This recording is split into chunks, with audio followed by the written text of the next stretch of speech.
Bienvenue dans cette vidéo où l'on va, comme d'habitude, débriefer ma séance de day trading du vendredi 21 avril 2023. Alors, on va commencer par un petit point sur l'indice phare du marché des actions américaines, qui est mon terrain de jeu pour le day trading. Ceux qui me suivent le savent bien. Et merci d'ailleurs, merci à tous ceux qui s'abonnent, qui commentent et qui like. C'est super sympa, ça m'encourage à continuer. Donc merci beaucoup. D'habitude, je le dis en fin de vidéo. Mais là, je le dis au début parce que je sais qu'il n'y a pas tout le monde qui reste jusqu'à la fin. Donc voilà, merci beaucoup pour tous ceux qui interagissent, en tout cas avec la chaîne. Alors, donc, marché américain, j'ai envie de te dire que le marché américain, c'est le marché américain, quoi. C'est-à-dire que c'est pas incroyable en ce moment. On est ici en daily aujourd'hui, donc voilà, on est allé rechercher le support des 410 qu'on est allé déjà taper hier. Je vais vous le mettre en 5 minutes. Hop, voilà, donc on a ouvert sur cette bougie ici en 5 minutes. Donc pendant ouais, à peu près une vingtaine de minutes, on a rangé. D'un coup, on a cassé le range vers le bas. On a rebondi juste au-dessus des 410 dollars sur cet ETF. On est remonté et on est redescendu et on est remonté. Donc on a un support au niveau des 410 qui tient bien. Étant vendredi, je sais pas trop si ça va aller le casser, je pense pas, à moins qu'il y ait une nouvelle dans l'après-midi aux États-Unis. Mais je pense qu'on va en rester là et qu'on va rester au-dessus des 410 aujourd'hui. Ouais, parce qu'en général, c'est la matinée que ça bouge pas mal aux US. Le vendredi, l'après-midi, hein, c'est comme tout le monde, c'est un peu plus calme en général. Bon, après, moi, peu importe, parce que je traite de toute façon que les 2 premières heures de l'ouverture du marché américain. Donc voilà, et moi, qu'est-ce que j'ai fait dans tout ça? Eh ben, on va lancer tout de suite le replay. Le replay de la vidéo, de la séance d'aujourd'hui. Alors, j'avais deux belles actions de baissière aujourd'hui qui ont été Airbnb et STX. Bon, évidemment, les deux que vous voyez pas tout de suite, mais vous allez les voir assez rapidement parce que si je me trompe pas, j'ai basculé. Ouais, voilà, donc déjà, je bascule sur Airbnb.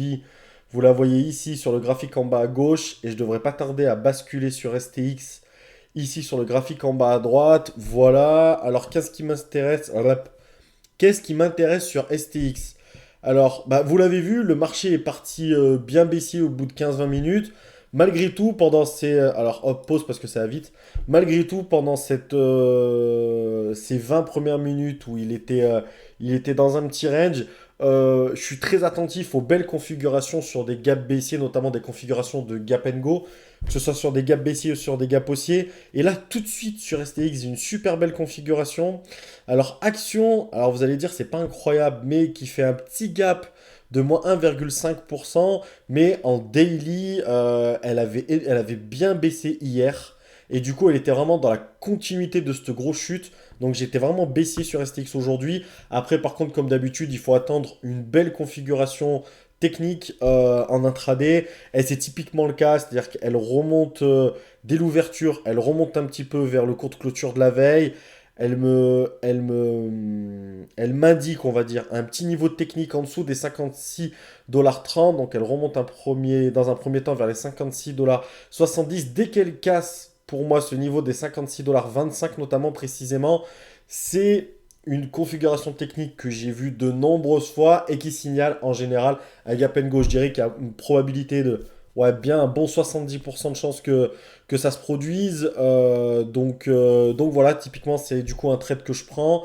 Short 200 titres à 56,20 $. Ben, mon stop sera au-dessus des 56,70 $.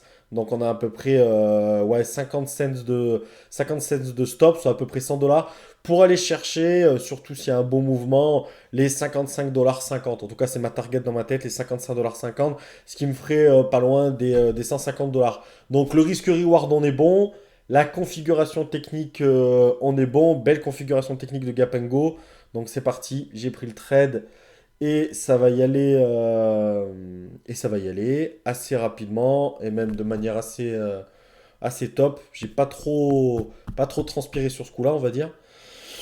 Donc voilà, je vais bien attendre qu'elle aille au 55,50. Je suis plutôt confiant. Plus bas, bon, au final, elle va y aller pas tout de suite. Elle va consolider un peu, mais elle va y aller.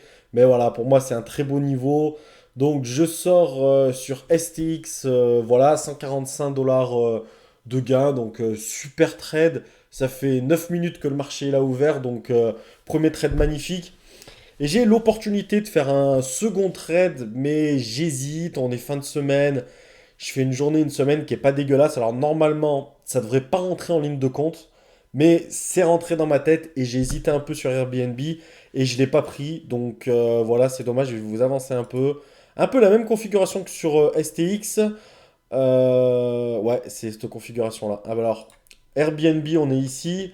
Gap baissier plus important. Par contre, celui-là, je crois qu'on a un gap baissier autour des 2,5-3%. C'est même peut-être pas plus que ça. Non, je crois qu'on doit être ouais, 3,5-4% de gap baissier. Donc, elle est partie une première fois tout de suite baissière. Là, elle remonte un petit peu. Et normalement, en dessous de ce niveau-là, vous voyez, des 113,40 $. C'est une bonne raison qu'elle continue sa tendance de gap and go. Et c'est ce qui va se passer. Et je ne l'ai pas prise. Et c'est mon regret un petit peu du jour. C'est mon regret du jour. J'aurais dû la prendre. Mais j'étais. Puis comme le marché faisait pas grand-chose encore, je me suis dit, ouais, on sait pas. C'est quand même une action Airbnb. Pourtant, c'est pas non plus une action premium ou une action mainstream, plutôt, je dirais. Donc, oui, c'est connu parce qu'on connaît tous l'application. Mais c'est pas l'action la plus tradée de la côte, quoi. Donc voilà, et là j'aurais dû la prendre, là c'est un peu mon regret, et elle va aller, je vous avance un petit peu, elle va aller tranquillement jusqu'au 112,50 $. Donc petite action aujourd'hui que j'ai loupé qui m'a chagriné, mais bon j'ai pris un petit trade bidon, je vais même pas vous le mettre, je vais juste vous montrer le résultat sur Amazon où j'ai gagné 9 dollars, donc voilà, bah, ça sert à rien de le montrer. En fait je l'ai pris, hop, alors attendez, je vais baisser un peu parce que c'est vrai que vous voyez pas, excusez-moi. Voilà, on a Amazon en haut ici à droite. J'étais plutôt haussier, pardon. J'étais haussier sur cette action, mais elle n'a pas confirmé en intraday un gap and go. Donc voilà.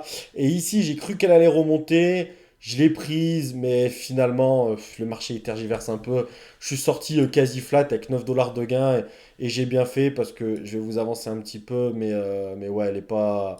Elle est vraiment restée en range. Elle est restée en range un petit moment. Ouais, elle est encore en range là. Donc je le sentais plus. Voilà. Merci beaucoup d'avoir regardé cette vidéo. Je vous souhaite à tous un bon week-end si vous la regardez ce soir et même pendant le week-end. Merci encore pour tous ceux qui me suivent et je vous dis à bientôt pour de nouveaux débriefings. Merci beaucoup.